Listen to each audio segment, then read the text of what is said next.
La historia de la humanidad está llena de episodios que conmueven el espíritu humano, sobre todo en las esferas del poder económico, del poder político, del poder intelectual, del poder religioso.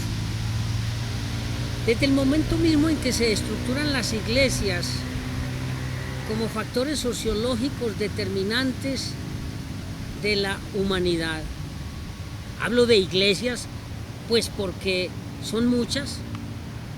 Eso ha significado necesariamente que las iglesias, las religiones, las ideologías religiosas siempre hayan estado al lado del poder. Se han denominado siempre un parapoder.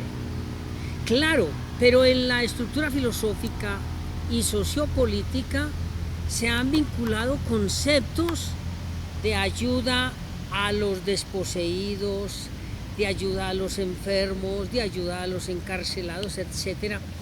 Pero históricamente en su práctica todas las iglesias han demostrado todo lo contrario.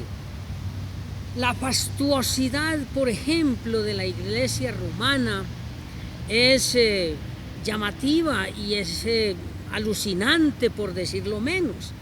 El fasto que se da en las ceremonias religiosas en Roma y en general en todas las iglesias católicas, ahora en todas las iglesias protestantes, cristianas, pentecostales, es extraordinario.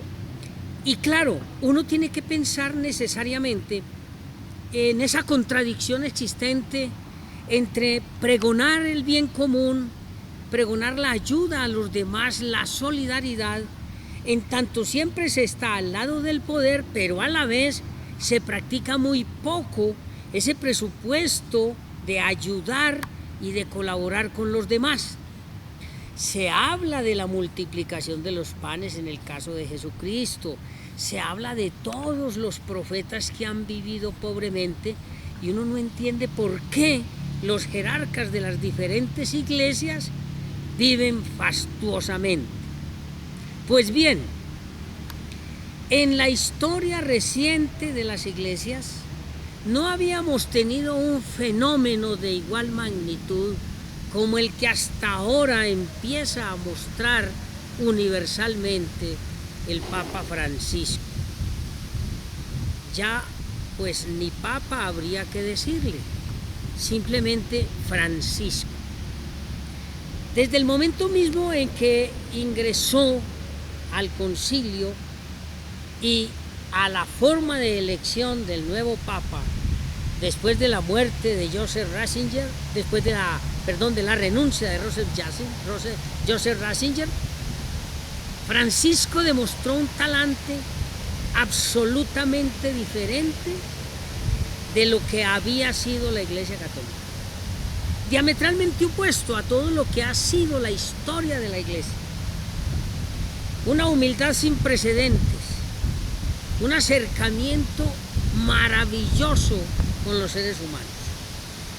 Esa famosa expresión de que le duele ver a los miembros de la Iglesia desarrollando y desempeñando su ministerio en medio de lujos, mientras más de la mitad de la humanidad muere de hambre y de pobreza, él no lo ve bien.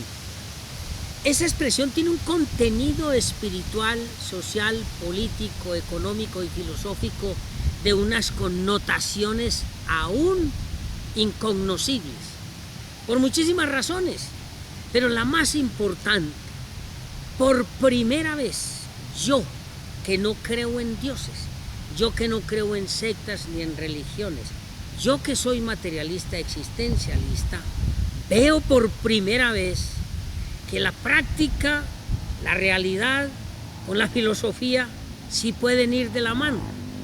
Francisco, en el poco tiempo que lleva, ha demostrado que es un verdadero pastor.